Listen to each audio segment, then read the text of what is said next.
And అలాగే పవన్ కళ్యాణ్ గారు ఇంకొక క్వశ్చన్ ఫ్రమ్ ద ఫ్యాన్స్. అప్పట్లో మీ ప్యాషన్ బైక్స్ అన్నారు. అప్పట్లో అంటే ఎప్పుడు 1940s 60s ఒక 9 ఏళ్ల క్రితం మీతో పాటు నేను ఇంటర్వ్యూ మీరు చేసి ఎలా మాట్లాడుతున్నారంటే 1940లో 56లో అయినా శ్రీ 420 రాజ్ కపూర్ గారితో యాక్ట్ చేసినప్పుడు ఇట్లా మాట్లాడుతున్నారు. అంటే ఒక తిప్పి కొడితే ఎంత అండి, మొన్నే కదా చేస్తా సినిమాలో.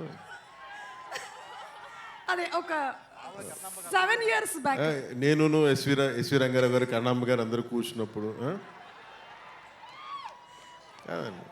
ఎన్టీ రామారావు గారు నేను కలిసి అట్లా కాదు.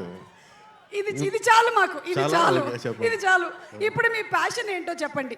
ప్యాషన్ అంటే దేనికి సంబంధించి? ఇందాక సుమగారు అడిగారు, సుమగారు అడిగారు అక్క మరి నువ్వు మా హీరో గారు అప్పట్లో ఇప్పట్లో అనగలేంది, మరి మిమ్మల్ని అక్క అనకూడదా?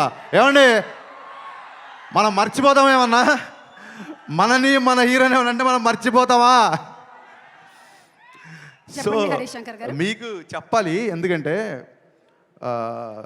ఈ సాంగ్ దేఖ్లేంగే సలం అంటే లీల గారి డ్యాన్స్ లేదని చెప్పి మీలో చిన్న కొద్దిపాటి అసంతృప్తి చూసాను నేను. ఆ సినిమాలో సిచ్యువేషన్ ఏంటంటే లీల గారు కొంచెం లైఫ్లో చిన్న లో ఉన్నప్పుడు, మీరు లిరిక్స్ అబ్జర్వ్ చేస్తే చిన్న లో ఉన్నప్పుడు నీ పెదవిలోన ఉన్న జాగా నువ్వు నవ్వుకోవడానికేగా, నీ కాలి కింద ఉన్ననేల నీ సొంతం అంటే నమ్మవేళ. ఇది పోలీస్ గ్రౌండ్స్, ఇప్పుడు సొంతం అనుకోకండి, ప్రాబ్లం అయిపోతుంది.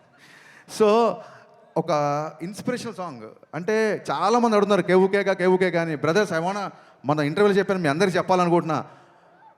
కేవుకేక పాట పరిస్థితులు వేరు, ఇప్పుడు పరిస్థితులు వేరు.